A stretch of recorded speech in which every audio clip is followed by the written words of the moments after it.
तो आज हम नया लेसन प्रारंभ करने जा रहे हैं, लेसन नंबर 6 के रूप में कार्य, ऊर्जा और शक्ति, वर्क, एनर्जी और पावर के रूप में।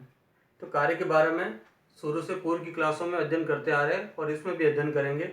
ऊर्जा और पावर, शक्ति के बारे में भी जानेंगे।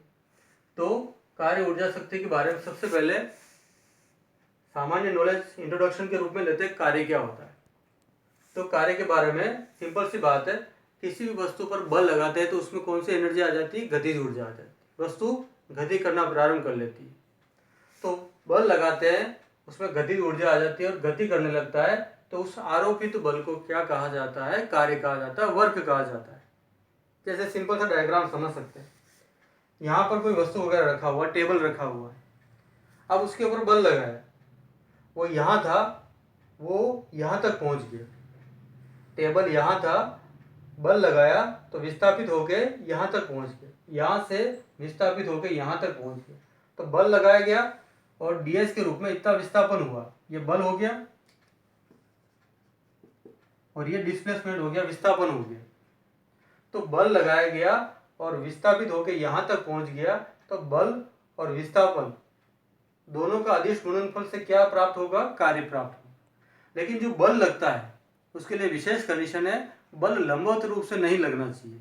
अगर लंबवत रूप से लगेगा तो कार्य की गणना नहीं मानी जाएगी। बल जो लगेगा एक विशेष कोण के ऊपर ही चलेगा। जैसे ये स्थिति चल रही है, अगर 90 डिग्री की कंडीशन लंबवत आएगा, लंब रूप से लंबवत आएगा, तो वो कार्य की गणना में नहीं माना जाएगा। तो किसी कोण विशेष पे लाया, तो थीटा लग रहा है, तो यहाँ पर बल क्या मान लिया? कोण के रूप में F cos थीटा मान लिया। तो बल लगाया गया, वस्तु विस्थापित हो गए, यहाँ से वहाँ तक गति कर गई। तो बल लगाया, वस्तु गति करते हुए ds विस्थापन तक पहुँच गई, उसमें गतिज ऊर्जा आ गई।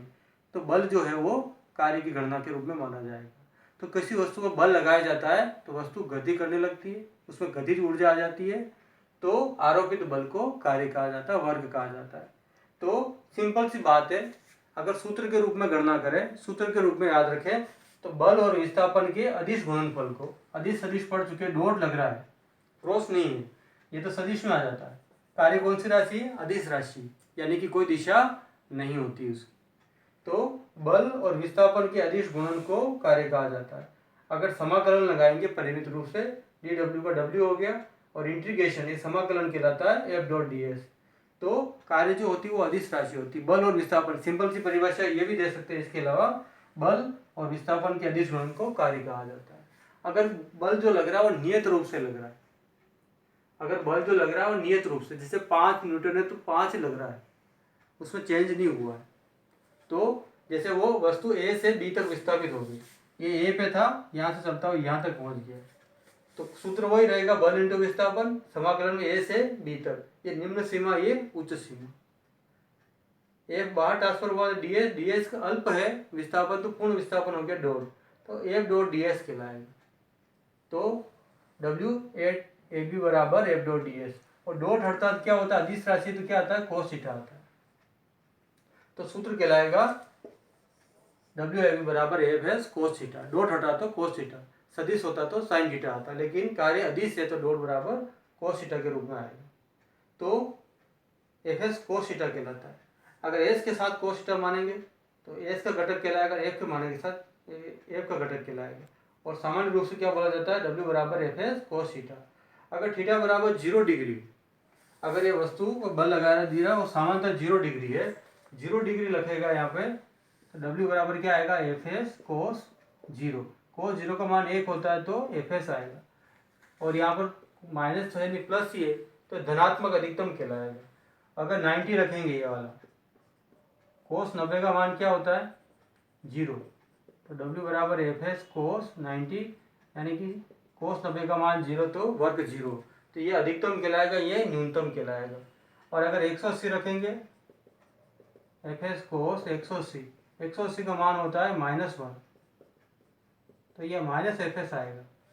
तो एफ एस ये भी आ रहा है, ये भी आ रहा है, ये धनात्मक अधिकतम है, ये ऋणात्मक अधिकतम कहलाएगा। तो 3 वैल्यू ज्ञात कर सकते हैं यहाँ पर, ये कहलाएगा समांतर, ये लंबवत रूप से, और ये विपरीत रूप से कहलाएगा।